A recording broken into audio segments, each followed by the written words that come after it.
Fab Fam. Welcome to Fabulosity for you, and welcome to those that are here with me for the first time. Please click on the subscribe button for fierce fashion, where the celebrity gossip is hot and relationship advice is real. Then click on the notification bell so that when I upload videos, you'll be the first to know. Today, I am doing a Dear Angie.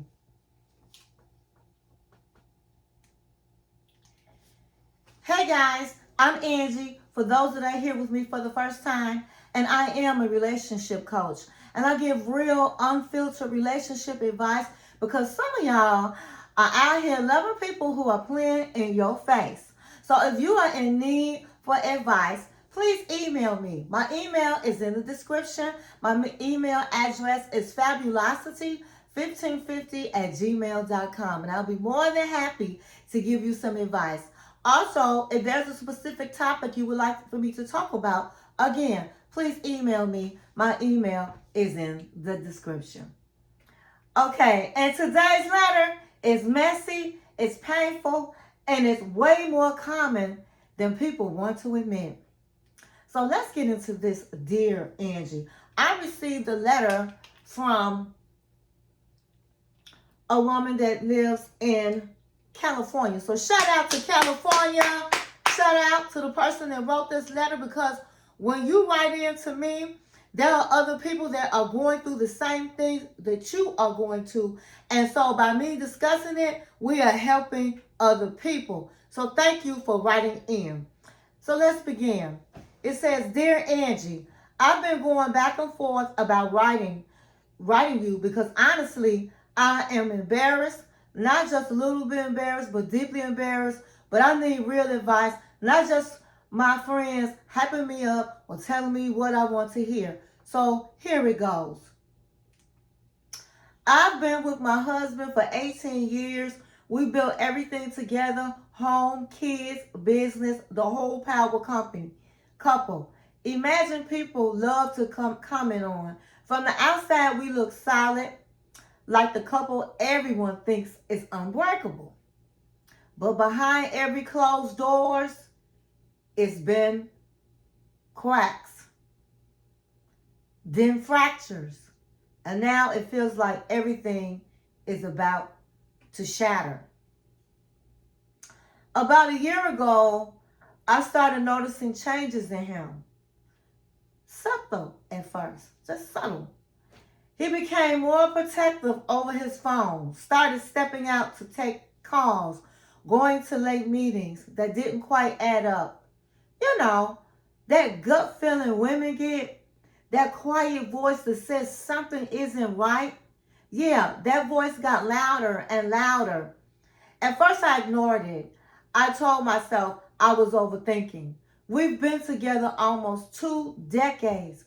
Why would he mess up like that? But then one night, he fell asleep on the couch with his phone in his hand.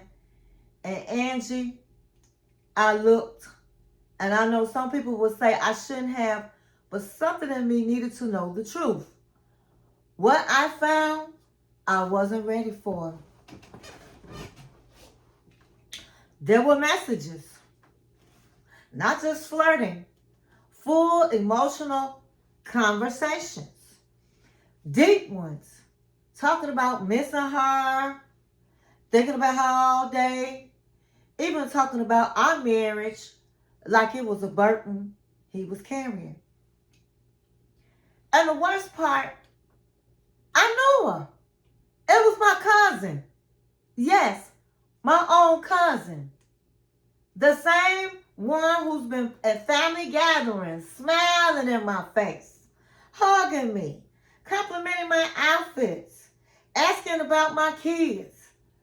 I felt like the air left my body. My hands were shaking so bad, I almost dropped the phone, but it gets worse. This wasn't new. The messages went back months, maybe longer. And it wasn't just emotional. They had been meeting up, hotels, work trips that now made sense. I confronted him the next morning. At first, he denied it. Lied straight to my face like I hadn't seen everything. Then when I showed him the messages, he broke down crying, saying it just happened, that it didn't mean anything. He was lonely.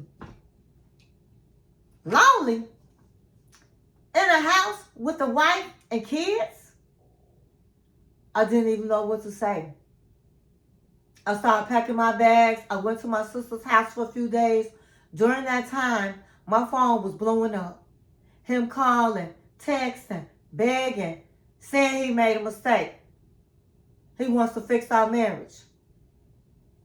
And then my cousin called. Not to apologize, to explain. She said she and him had a connect. She said she and him connected. Because I've been too focused on my career. She said I have changed, and I'm not the same woman I used to be. She even had the nerve to say maybe this happened because I pushed him away. I hung up the phone before I said anything I couldn't take back. Now here's where it gets even messier. My family doesn't fully know what happened. They knew we were having issues, but I haven't exposed everything yet. Part of me wants to blow it up, tell everyone exactly what they did. But another part of me is thinking about my kids, about the ripple effect this will have. My husband is still trying. He's in counseling now. Says he's cut her off completely. He's more attentive than he's been in years, doing all the right things. But I can't unsee what I saw. I can't unfeel this betrayal. And every time I look at him, I see those messages. Every family event now feels like a ticking bomb because I know eventually I'll have to see her again or explain why I won't. I'm also dealing with something I didn't expect. Anger at myself. How did I not see this sooner? How did I let something get this close to me? How did I let someone get this close to my life and disrespect me like this? And here's the part I'm most ashamed to admit. A small part of me still loves him. A part of me wants to believe him when he says it meant nothing. A part of me wants my family back the way it was. But another part of me feels like staying with me. I'm accepting this level of disrespect. I'm torn between walking away and starting over at this stage of my life or staying and trying to rebuild something that feels completely broken. And then there's my cousin. I don't even know how to process that level of betrayal. That wasn't just cheating, that was personal. So Angie, I need you to be real with me. Do men actually change after something like this? Is it even possible to rebuild trust after this kind of double betrayal? And how do I handle my family without completely blowing everything up? Because right now, I feel lost, angry, hurt, and honestly, a little broken. Signed, Betrayed by Blood and Marriage.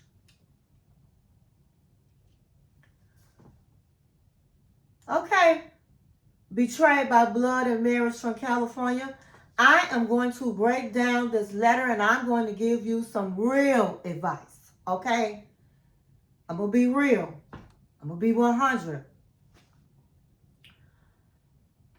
I want to give you the kind of answer that actually helps you move forward, not the sugar-coated version and not the girl just leave or girl just stay noise people throw around.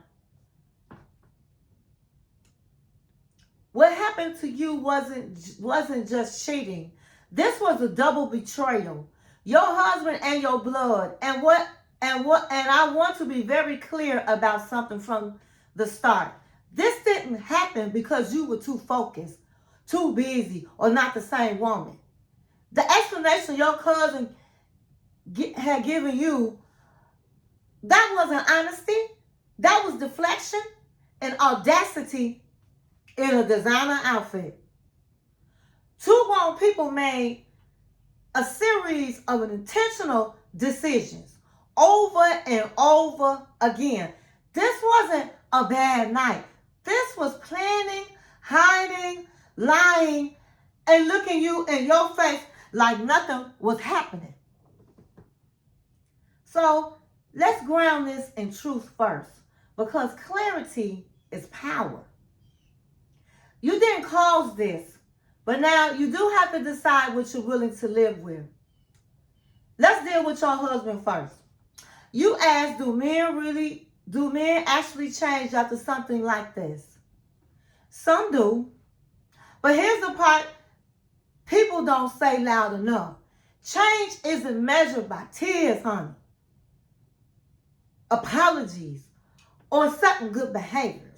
It's measured by consistency over time, accountability without excuses, a willingness to face consequences without rushing your healing. Right now, he's doing what I call panic repair mode. Counseling, attention, effort, that's a start, not proof. Real change looks like he takes full responsibility without mentioning what you were doing. He is transparent without being asked. He accepts that trust may take years to rebuild or may never fully come back. He doesn't pressure you to get over it. So the real question isn't can he change, it's do you see enough in him to even want to give him the opportunity to prove that over time. Because rebuilding isn't about his effort alone. It's about whether your heart can ever feel safe again. Now let's talk about your cousin. And I'm going to be direct. Your husband betrayed your marriage. Your cousin betrayed your identity, your trust, your family bond. That level of disrespect doesn't come from confusion. That comes from entitlement. And the fact that she tried to blame you, that tells you everything you need to know about her character. You need closure from her. You don't need closure from her. You don't need a conversation. You need distance and boundaries that don't bend. Some people don't deserve access to you anymore, family or not. Now, the part you're struggling with most, staying versus leaving. You're not weak for still loving him. Love doesn't shut off just because someone violated you. That's real life, not social media advice.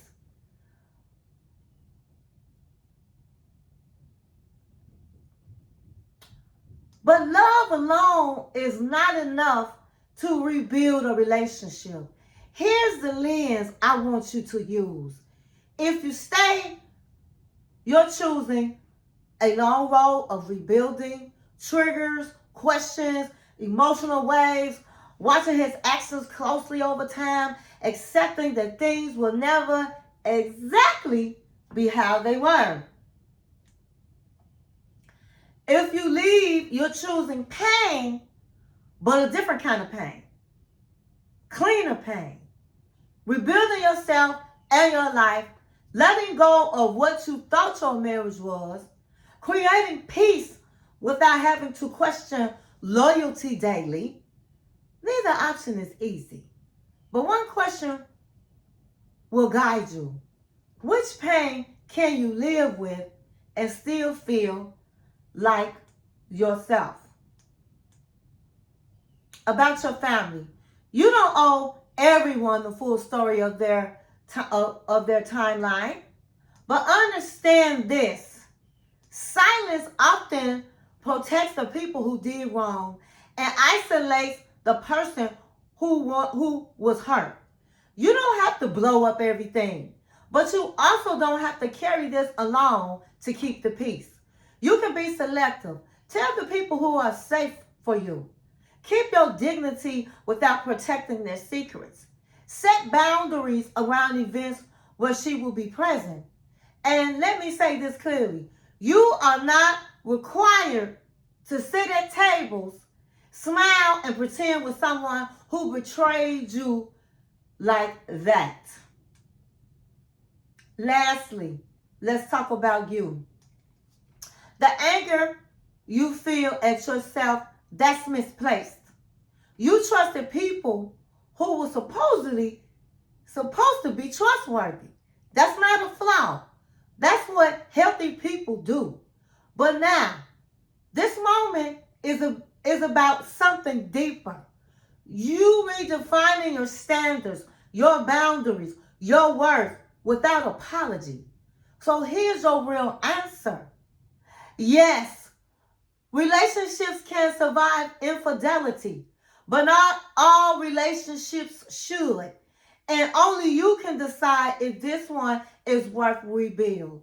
Take your time. Don't let fear, history, or pressure rush your decision. Watch actions. Protect your peace. And whatever you choose, make sure it's a decision that honors you, not just the life you built. Because at the end of the day, you didn't break this. So you don't have to rush to fix it. My queen, I hope that you can receive the message that I'm giving to you. Always pray to God for advice, okay? I'm sorry this happened to you. Again, thank you for writing into me. And I want to tell everyone to stay in peace and not in pieces. And write in the comment if she should stay or if she should leave. Again, when you write in, you're helping others. When I discuss it, we're helping others. So please, if you have a relationship problem or a relationship topic you would like to talk about, email me. My email is in the description. And thank you for watching my video.